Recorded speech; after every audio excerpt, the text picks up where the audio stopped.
Hello guys, हाल ही में एक घटना हुई है मेरठ में भी। ऐसा नहीं होना चाहिए।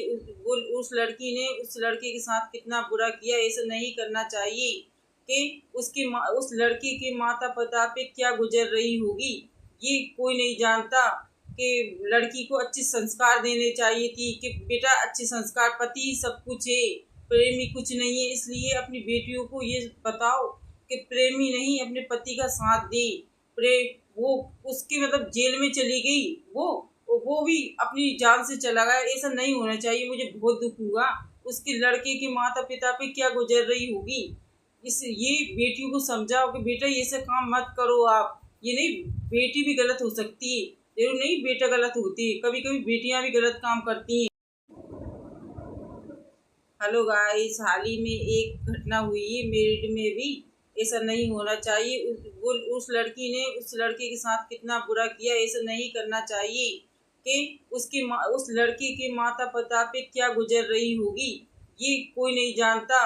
कि लड़की को अच्छे संस्कार देने चाहिए थी कि बेटा अच्छे संस्कार, पति सब कुछ है, प्रेमी कुछ नहीं है। इसलिए अपनी बेटियों को ये बताओ कि प्रेमी नहीं, अपने पति का साथ दे। वो उसकी मतलब जेल में चली गई, वो भी अपनी जान से चला गया। ऐसा नहीं होना चाहिए। मुझे बहुत दुख हुआ। उसके लड़के के माता पिता पे क्या गुजर रही होगी। ये बेटियों को समझाओ कि बेटा ये सब काम मत करो आप। ये नहीं, बेटी भी गलत हो सकती है, जरूर नहीं बेटा गलत होती है, कभी कभी बेटियां भी गलत काम करती हैं। लड़कियां अगर गलत होती है ना, उनकी माँ बाप को उनका सपोर्ट नहीं करना चाहिए, उनको डांटना चाहिए कि बेटा ऐसा मत करो। इसलिए मैं आपसे बताती हूँ कि ऐसा अपनी बेटियों को बिल्कुल डांटो। ये नहीं, लड़कों को डांटती हूँ, लड़कियों को भी डांटो। कितना बुरा लगता है। ये लड़कियां अपनी कितना गंदा करती हैं। लड़कियां टंकी में से कोई करता है क्या।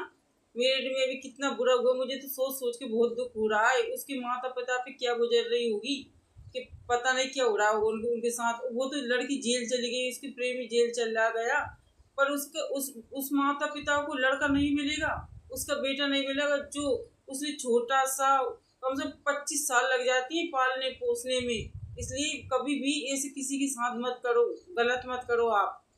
राधे राधे।